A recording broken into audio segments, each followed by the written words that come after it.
அஸ்ஸலாமு அலைக்கும் வரஹ்மத்துல்லாஹி வபரகாத்துஹு. அன்பான நண்பர்களே, நல்லவர்களே, இந்திய இறையாண்மையை நேசிக்கக்கூடிய உண்மையான இந்திய மக்களே, இப்ப நாம இந்த வீடியோவின் மூலமாக ஒரு அரசியல் பதிவை வெளியிடலாம் என்று நான் விரும்புகின்றேன். அதாவது பாமக என்ற ஒரு கட்சி, பாட்டாளி மக்கள் கட்சி. இந்த பாட்டாளி மக்கள் கட்சி இப்போ பிஜேபியோட கூட்டணி வைத்திருக்கிறது. எவன் கூட கூட்டணி வச்சா நமக்கு அதை பத்தி கவலை இல்லை. ஏன்னா பிஜேபி தமிழ்நாட்டில் போனியாக போறதில்லை. ஒரு டெபாசிட்டாவது வந்துடாதாங்கிறதுக்காக வேண்டிதான் ஒரு மாசத்துக்குள்ள 6 முறை ஒரு பாரத பிரதமர் தமிழ்நாட்டுக்கு நோக்கி படையெடுத்திருக்கார். இன்னும் சொல்ல போனா ரேஷன் கார்டு கூட வாங்கிவார் தமிழ்நாட்டிலே நம்ம நாட்டு பிரதமர். அந்த அளவுக்கு தமிழ்நாட்டிலேயே குடியிருக்காரு. எதுக்குன்னா ஜெயிக்கிறதுக்கெல்லாம் கிடையாது, ஒரு டெபாசிட்டாவது வாங்கணும்ல, அதுக்காக. இப்ப டெபாசிட் வாங்குவதற்கு கூட தகுதி இல்லாத பாஜகவோடு பாமக ஏன் கூட்டணி வைத்தது? சரி, பாமக பத்தி உங்களுக்கு என்ன சார் கவலை? பாமக வச்சு அவன் என்னாச்சு, அவன் கூட கூட்டணி வச்சுக்கோ, உங்களுக்கு என்ன கவலை அப்படின்னு நீங்க கேட்கலாம். இந்த கேள்வி நியாயமானது. ஆனால் எங்களுடைய உணர்வும் 100% நியாயமானது. என்ன காரணம் என்று சொன்னால், பாமகவை வளர்த்தது பழனி பாபா. பழனி பாபா என்ற ஒரு நபர் இல்லை என்று சொன்னால் பாமக என்ற கட்சியே இருந்திருக்கு.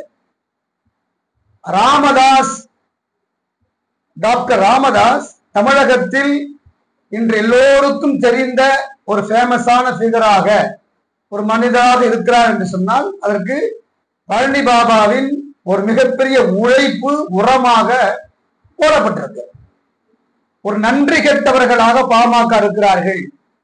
பாமக பழனி பாபாவுக்கு ஒரு மிகப்பெரிய துரோகத்தை செய்திருக்கிறார்கள். மன்னிக்க முடியாத குற்றவாளியாக பாமக கட்சி நிறுவனர் ராமதாஸ் மற்றும் அவருடைய பிள்ளை அன்புமணி ராமதாஸ் இருக்கிறார். வருகின்ற மக்களவை தேர்தலில் தமிழ்நாட்டில் பாட்டாளி மக்கள் கட்சி தேசிய ஜனநாயக கூட்டணியில் சேர்ந்து வருகின்ற தேர்தலை போட்டியிட முடிவு செய்திருக்கிறது. நாட்டின் நலன் கருதி மாண்புமிகு பிரதமர் மோடி அவர்கள் நல்லாட்சி தொடர, தமிழ்நாட்டில் மாற்றங்கள் வர நாங்கள் இந்த முடிவை எடுத்திருக்கின்றோம். இந்த முடிவுக்கு பிறகு 60 ஆண்டுகள். எனவே இந்த துரோகத்தை தாங்கிக் கொள்ள முடியாமல் தான் நாம பாமகவை விமர்சிக்க வேண்டிய இடத்திற்கு வருகிறோம். சரி, கூட்டணி வச்சுட்டாங்க. கூட்டணி வச்ச பிறகு அன்புமணி ராமதாஸ் மூடிக்கிட்டு ஏதாவது காரணம் சொல்லிட்டு போயிருக்காமல. ஒரு காரணம் சொல்றேன், ஏன் அந்த கூட்டணி வச்சீங்கன்னு பத்திரிக்காரன் கேட்கிறான். அதுக்கு ஒரு பேட்டி கொடுக்கிறார், பத்திரிகையாளர் சந்திப்பு.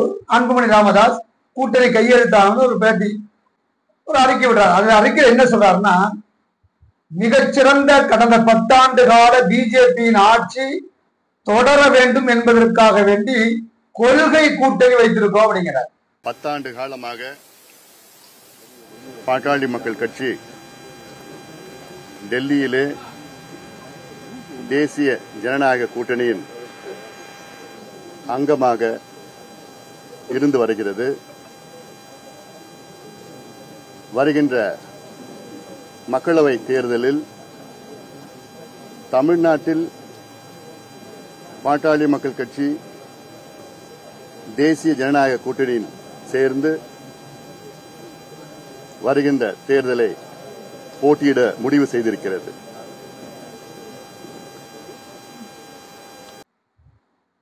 என்ன கொள்கை? நீ சிரிக்காத, அதையா சிரிக்கிற நீ?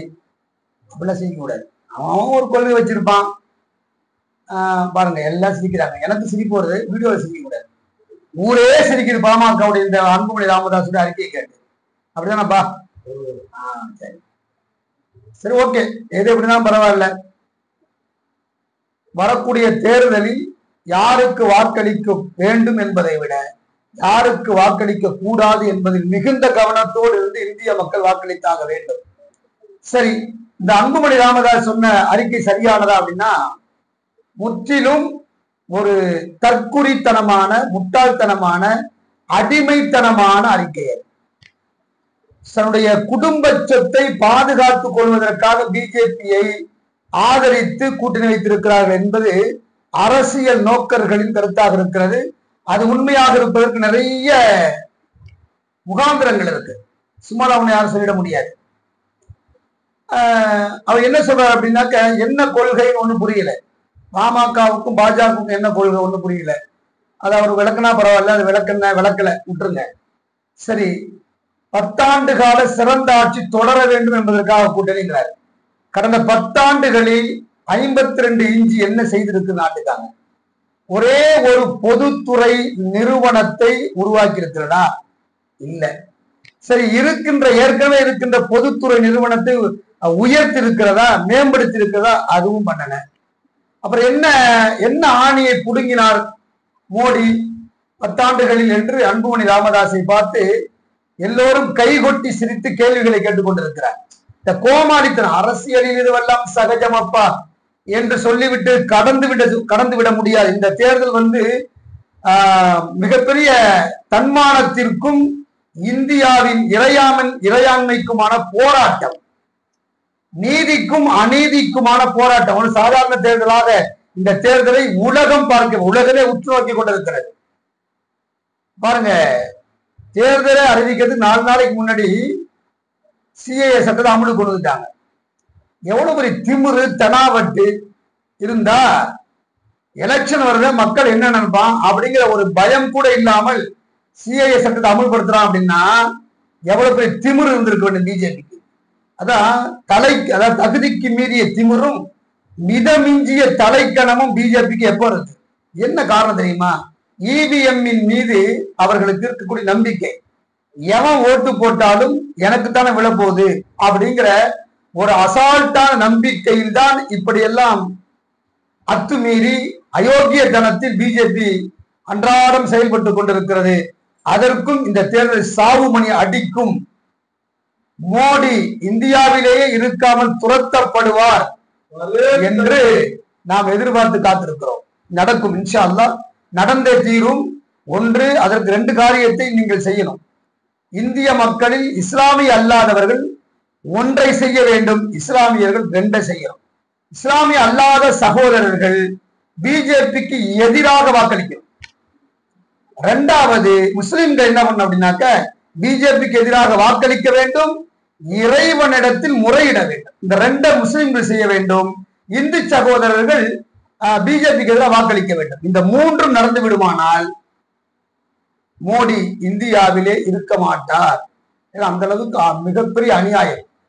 140 கோடி மக்களுக்காக அவர் பிரதமரா இல்ல, வெறும் 14 பேர் வாழ்க்கைக்காக பிரதமரா அவர் இருந்திருக்கார் என்பது நம்ம பல்வேறு சமீபத்தில் வந்த அறிக்கைகளும் அந்த எலக்ட்ரல் பாண்ட்ஸ் கலெக்ஷன் இருக்குல்ல, அதுக்கு பின்னணி வந்த தகவல்கள் அதெல்லாம் சொல்லி கொண்டிருக்கிறார். ஒண்ணு இல்லைங்க, மாட்டுக்கறி வச்சிருக்கான்னு சொல்லி வீடு மூந்து அடிச்சல்ல, மாட்டுக்கறி வச்சிருந்தா நீ அடிச்ச. ஆனா மாட்டுக்கறி ஏற்றுமதி செய்வோம்னா 6 கோடி லஞ்சம் வாங்கியிருக்க. இதுக்கு வேற பொழப்பு செஞ்சுட்டு போனா, இந்த மானங்கட்ட பொழப்புக்கு வேற ஏதாவது செய்யலாம்.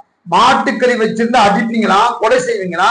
ஆனா மாட்டுக்கறி வெளிநாட்டுக்கு ஏற்றுமதி செய்யக்கூடிய நிறுவனத்திடமிருந்து 6 கோடி ரூபாய் ஒரே நாளில் 6 பத்திரங்கள் மூலமாக பிஜேபி லஞ்சம் வாங்கி இருக்குன்னா இது என்ன மானங்கட்ட கட்சி? இது மானங்கட்ட பொழப்பு. நம்ம யோசிக்கணுமா இல்லையா? இதெல்லாம் என்ன அரசியல்? இதுவெல்லாம் சகஜமப்பா, இதெல்லாம் என்னடா சகஜம்?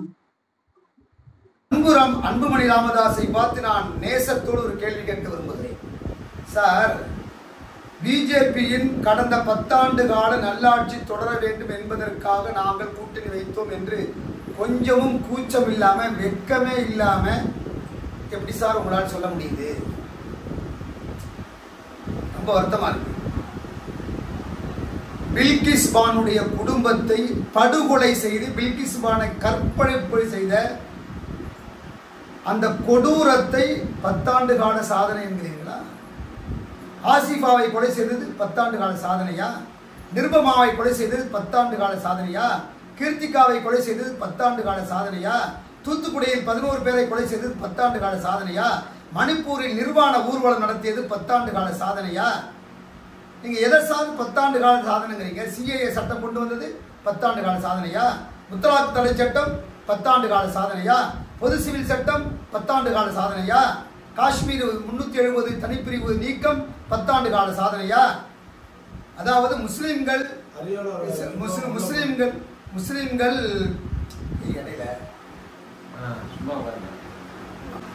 முஸ்லிம்கள் இப்படி இறந்து கொண்டிருக்கிறார்களே, அநியாயமாக கொலை செய்து கொண்டிருக்கிறார்களே, அந்த மரணத்தை பற்றி என்ன நினைக்கிறேன்னு கேட்கின்ற போது, ஒரு பூனை என் காரில் மாட்டி செத்தால் எப்படி கவலையுமோ அவ்வளவுதான் முஸ்லிமின் மரணம் என்று சொன்னது பிரதமர் சொன்னாதே, மனசாட்சியே இல்லையா? அதெல்லாம் 10 ஆண்டு கால சாதனையா? இது என்ன கொடுமைன்னு எனக்கு தெரியல. என்னாச்சு உங்களுக்கு? எவனாச்சும் சூனிங்கன்னு வச்சுட்டானா என்ன? சார் உங்க அப்பாட்ட கேளுங்க சார். இந்த முஸ்லீம் சமூகத்திற்கு எப்போ சிஏஏ சட்டத்தை கொண்டு வர வேண்டும் என்று பிஜேபி சொன்னதோ அப்பவே நீங்கள் பிஜேபியை வெறுத்து ஒதுங்கி இருக்க வேண்டும். ஒதுங்கினீங்களா சார்? ஒதுங்கல. மீண்டும் கொஞ்சம் கூட நன்றியே இல்லாம பிஜேபியோட போய் கூட்டணி வைக்கிறீங்க. பழனி பாபாவுக்கு நீங்கள் செய்யக்கூடிய மிகப்பெரிய துரோகம் என்று நான் குற்றம் சாட்டுகிறேன். பழனி பாபா என்ற ஒரு மனிதர் இல்லை என்று சொன்னால் பாமக என்ற ஒரு கட்சி இல்லை. உங்க அப்பாட்ட கேளுங்க. உங்களுக்கு ஒண்ணுங்க. அப்ப நீங்க பால் குடிச்சிட்டு இருந்திருப்பீங்க. பாவம், பச்சை குழந்தை. நீங்க எப்ப மைக்கை தூக்கிட்டு மேடை இங்க அலந்திக்கிட்டு பேசுங்க, அப்பவே நான் முடிவு பண்ணேன் இவருக்கு ஏதோ ஆச்சு, ஹாஸ்பிட்டல்ல காட்டணும் அப்படின்னு நான் அப்பவே நினைச்சேன். ஃபோன் பண்ணலான்னு மறந்துட்டேன். நாளைக்கு உங்க அத்தாக்கு வேணா உங்க அப்பாவுக்கு ஃபோன் நான் சொல்றேன், ஹாஸ்பிட்டல் வந்து உங்களுக்கு காட்டணும். இல்லைன்னா நீங்க சொல்லுவீங்களா? மூளை கரெக்டா இருந்தா, அறிவு சரியா வேலை செஞ்சிருந்தா பிஜேபி 10 ஆண்டு காலம் நல்லாட்சி செய்துன்னு சொல்லுவீங்களா? உலகத்துல யாருமே சொல்லலையே சார். கூட்டணி வைங்க சார். நாசமா போன கூட்டணி. எவன் கூட வேணா கூட்டணி வைங்க. இது உங்களுக்கு அரசியல்வாதிலாம் எப்படி இருக்கீங்க? அரசியல் இதுவெல்லாம் சகஜம்ப்பா, எதுவெல்லாம் சகஜம், இதெல்லாம் சொல்ல முடியுமா? எவன் முன்னாடி எவன் திருமணம் எனக்கு என்ன, எனக்கு தேவை நோட்டுகளும் ஓட்டுகளும் தான் அப்படின்னு நீங்க முடிவு செஞ்சா அதுக்கு நான் ஒன்றும் பண்ண முடியாது. பண்ணி தொலைங்க, ஏதோ நாசமா போங்க, அதை பற்றி கவலை இல்லை. ஆனா இஸ்லாமிய சமூகத்தை இந்தியாவை விட்டு வெளியேறு என்று சொல்வதற்கான சிஏஏ சட்டத்தை அமுலுக்கு கொண்டு வந்த பிறகும் கூட நீங்கள் பிஜேபியை ஆதரிக்கிறீர்கள் என்று சொன்னால் இது எவ்வளவு பெரிய சமூக துரோகம். பழனி பாபாவுடைய ஆன்மா உங்களை மன்னிக்குமா? வருவார், பழனி பாபா கனவுல வருவார், வந்து நல்லா பிச்சு வெளுத்து கட்ட போறாரு. அப்போ வரையும் உங்களுக்கு தெரியும், அட பாவிகளா, என்ன நன்றி, நன்றி மறப்பது நன்றன்று நன்றல்லது அன்றே மறப்பது நன்று. இது உங்களுக்கு பொருந்துமோ பொருந்தாதோ நான் சொல்லுகிறேன், உங்களுக்கு இது அறவே பொருந்தவில்லை. எனவே நீங்கள் நன்றி மறந்தவர்கள், சமூக துரோகிகள். உங்கள் கட்சி டெபாசிட்டை இழக்க வேண்டும் என்று நாங்கள் உழைப்போம்.